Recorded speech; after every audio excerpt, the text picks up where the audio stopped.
नमस्कार, आप देख रहे हैं पी न्यूज बिहार और मैं हूं पप्पू कुमार। अभी मेरे साथ भारतीय जनता पार्टी के राष्ट्रीय परिषद सदस्य राजेंद्र प्रसाद गुप्ता जी अभी मेरे साथ हैं।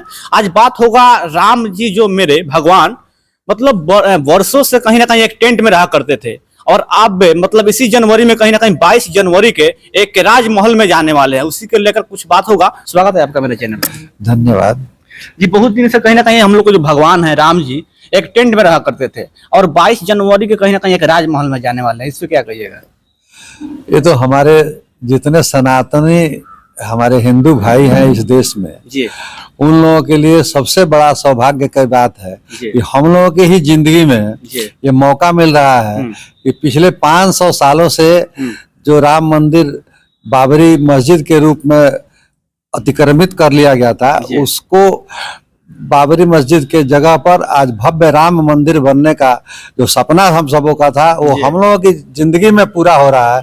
ये हम सबों के लिए बहुत बड़ा सौभाग्य की बात है और हम सब गौरवान्वित है, हम सब सौभाग्यशाली है कि हम लोगों के जीवन में यह मौका मिल रहा है, हम लोगों को देखने का अवसर प्राप्त हो रहा है कि राम लला का जो प्राण प्रतिष्ठा आज 22 जनवरी को होने जा रहा है।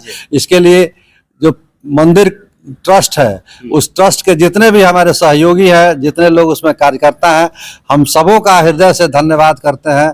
और इस वर्ष उस दिन हमारे हरसिद्धि सहित पूरे देश में दिवाली के रूप में इस जश्न को मनाया जा रहा है और हरसिद्धि में भी हम जितने घर के लोग हैं, जितने सभी घर हैं, सभी घरों में दिवाली मनाने का लक्ष्य निर्धारित किया गया है।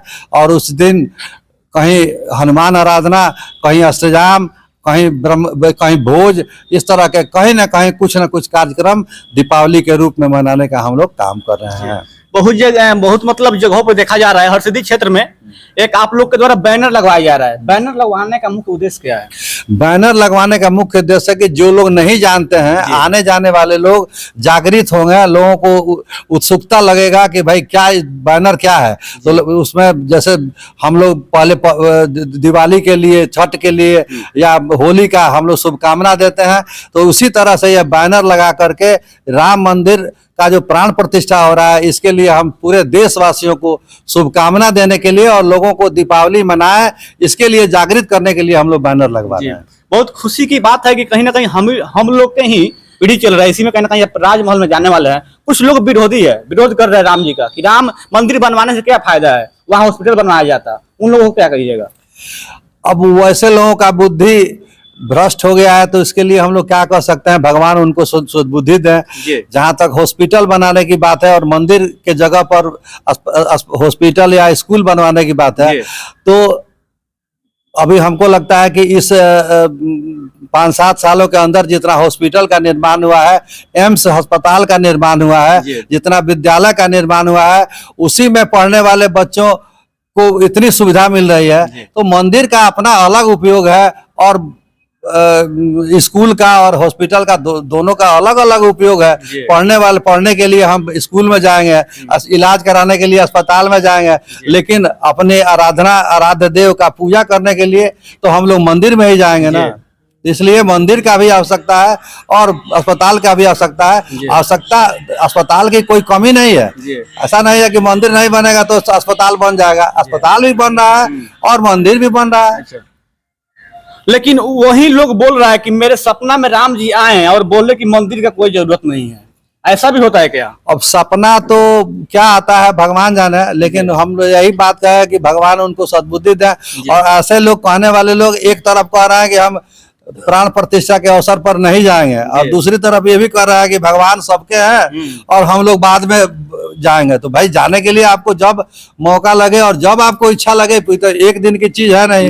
प्राण प्रतिष्ठा एक दिन होता है, लेकिन बाकी दर्शन तो पूरी जिंदगी होना है। तो जो बाद में जाना चाहते हैं, सभी लोग, पूरे हिंदुस्तान के लोग, चाहे दुनिया के दूसरे देश के लोग भी आएंगे और दर्शन करने के लिए पूरी जिंदगी में जाएंगे।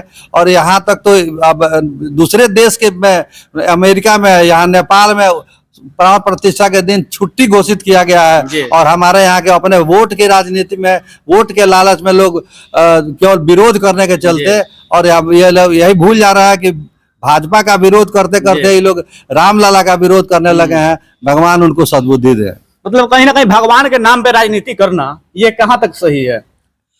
ये तो कहीं से उचित नहीं है, क्योंकि देखिए जाति की बात हो और राजनीति की बात हो, अगर अपना धर्म बचा रहेगा, अपना देश तभी देश बचेगा, और देश बचेगा तभी हम बचेंगे, और हम बचेंगे तभी राजनीति होगा।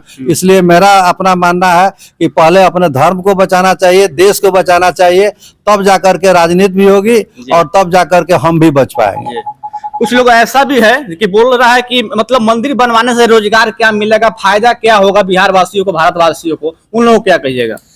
उन लोगों को तो इस बात को सोचना चाहिए कि एक मंदिर बनने के चलते हजारों फूल बेचने वाले, हजारों मिठाई बेचने वाले, हजारों टैक्सी चलाने वाले, टेम्पू चलाने वाले, रिक्शा चलाने वाले, वहाँ हवाई जहाज, हवाई अड्डा बन गया, वहाँ रेलवे स्टेशन, पूरे विश्व स्तर का रेलवे स्टेशन बन गया, और उसके एक मंदिर के चलते करोड़ों लोग आने वाले हैं और आ रहे हैं। तो इतने आने जाने वालों को पर्यटन का भी सौभाग्य प्राप्त होगा और हजारों लाखों लोगों को रोजगार भी प्राप्त होगा।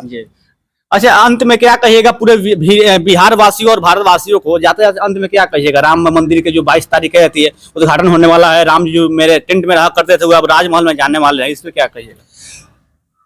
हम तो पूरे देशवासियों को शुभकामना देना चाहते हैं कि यह दिन हमारे जिंदगी के अंदर हम लोगों को यह सौभाग्य प्राप्त हुआ है।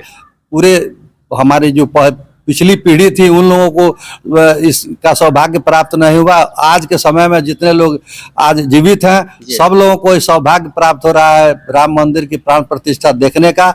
और इस अवसर पर हम पूरे देशवासियों को शुभकामना देना चाहते हैं कि आपके जीवन में भी सुख संपत्ति और यशस्वी सभी कोई बने, और यह देश पूरे दुनिया में वैभव अपना कायम रखे। बस यही मेरी शुभकामना है। चलिए, बहुत अच्छा लगा बात करके, लेकिन भगवान के नाम पर राजनीति करना बहुत ही बुरा बात है, गलत बात है। भगवान हर किसी के हैं। आप अगर भगवान के नहीं मानते, आपका कुछ अलग धर्म है तो आप अपने धर्म को मानिए, लेकिन किसी धर्म को मतलब बुराई मत कीजिए। अभी मेरे साथ ये थे भारतीय जनता पार्टी के राष्ट्रीय परिषद राजेंद्र प्रसाद गुप्ता जी। आप लोग इस मतलब इनके बात को सुनकर कैसा आप लोगों का कमेंट कीजिएगा, और आप लोगों का क्या राय है वो भी कमेंट कीजिएगा। बाकी आप देख रहे थे पी न्यूज बिहार और मेरा नाम हुआ पप्पू कुमार।